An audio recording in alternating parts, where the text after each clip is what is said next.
If so many people arrive here so excited, then why do so many people leave? Take 4. Welcome back, guys. It's Javier. If you've been watching vloggers in Korea for a while, you've probably noticed something very interesting. A lot of them, they start their channels when they get here, and then a lot of them post about leaving. In fact, why don't you go ahead, go to YouTube, go to the search box, put in EPIK teacher, and then you're going to get all the creators and go look through their videos. And I guarantee you more than half of them, they have some version of why I'm leaving Korea, which raises the question, if so many people arrive here so excited, then why do so many people leave? And there's a saying in the EPIK community, which is you've either been here for 1 year or you've been here for 7. But what nobody tells you is, why is there nobody in between? So what actually determines the camp that you're going to fall into? I think no matter which country you move to, there are 3 phases of living abroad. The interesting part is not even that these phases exist, but that most people, they get stuck in phase 2.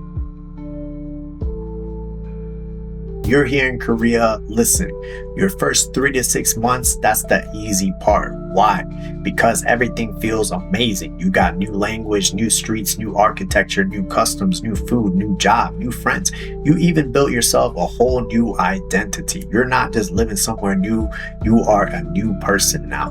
And this is usually when people start blogging. They feel that everything is so amazing that it feels like you need to document everything, right?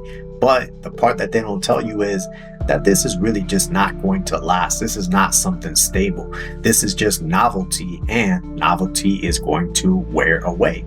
So at some point, you're looking at these vloggers, they're posting every week, they're posting every month, they're posting they went here, they went over there, and then boom, they disappear.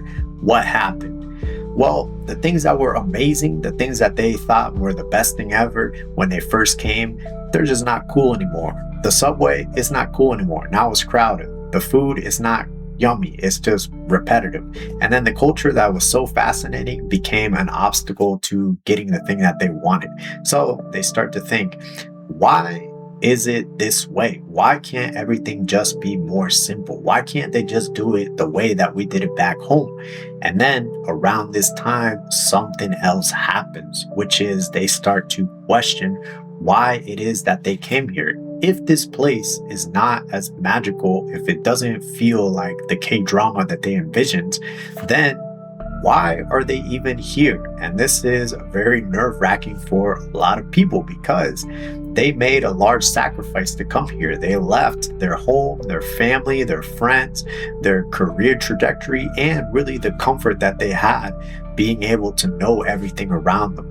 They start to get a little bit of that FOMO because they're on their phone and they're checking their friends, they're checking their family, and their friends are getting their first loan for their first house, and they're getting married, and their families are having birthday parties and weddings and all these things, and you're over here and you're missing out on all that, and you start to think, did I make the wrong move? Crazy part is that I know many people that have been an expat for years and years and years, and they're still stuck on this mode, which really you start to think like, why are you even here anymore? But the thing is that it's not really about the specific country. It's really about their mindset being in this constant evaluation mode of comparing this place to this other place. So at this point, you got a couple of options. You can go ahead, you can move to another country, or you can say, wow, look at me, I've grown so much this time that I've been here in Korea. And then now if I go back home, everything is gonna be different. What they don't know is that when they go back home, everything is gonna be the same thing. Nothing has changed. All the problems that you left back home, they're gonna be like, welcome home, buddy. We knew you'd be back. You're going to be right back at square one.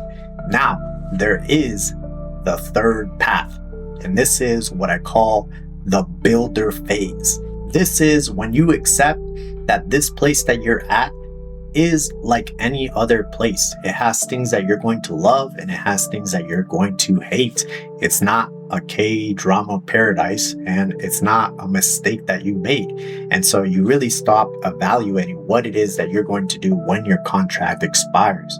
Because when your contract expires, is going to be this giant wall that you can't really see beyond because you don't know what's going to happen after that. So what you do is that you get rid of this wall, and now you're able to see the long-term trajectory. You start to think different. You start to put some time into the language, start to put some time into relationships that you built in this place, start to create sustainable routines, start to work on your savings, and you start to work on those long-term goals. This is what's going to differentiate whether you're here for 1 year or you're here for 10 years. Now, when I look at the teachers that come to Korea, there's 3 different type of teachers. There is the fresh out of college tourist teacher. This person, you're gonna meet them in the EPIK orientation. And these guys, they're in Itaewon, they're in Hongdae, they're in downtown. They get their party on every single weekend. And look, there's nothing wrong with that. These people, they're kind of like on their extended study abroad program that they've never had in college. But most of these people, they're not going to last that second contract. Second, you got the roaming teacher. This roaming teacher, maybe he did a little bit of time in some other country, or he's going to do some time here and then he's going to move on to some other place, maybe Vietnam, China, Spain, whatever. But Korea is not their foundation. It's really just a chapter in their life. Then there is the integrator. This person, they've learned how the system works. They understand the language, they understand where they fit into the culture of this place, and they've really stopped resisting the culture. They're working with the culture. They've started to build some savings. They've gotten comfortable because they know that they're going to be here for a while. And this person is the person that ends up staying for a while. Not because Korea is perfect, but because they even stop asking that question altogether. I don't think that any of these paths is a better path than the other path. I've been on all 3 of these paths, actually. I don't think that you actually consciously choose where it is that you're going to fall into these 3 paths. Before you even step foot in Korea, you're already on that path. And what you're going to do in Korea is you're going to realize that that was the path that you were on from the beginning. Because it's not about this country and it's not about what you're trying to do. It's something about where you are in your own life. And so really it's not about how long will you stay. It's really about looking at yourself and asking, where am I at? If you're thinking about coming to Korea, or if you are coming to Korea, check down here for my free ESL lesson plan template. Give me a subscribe for more tips, and give me a comment and a like, and I'll see you on the next one.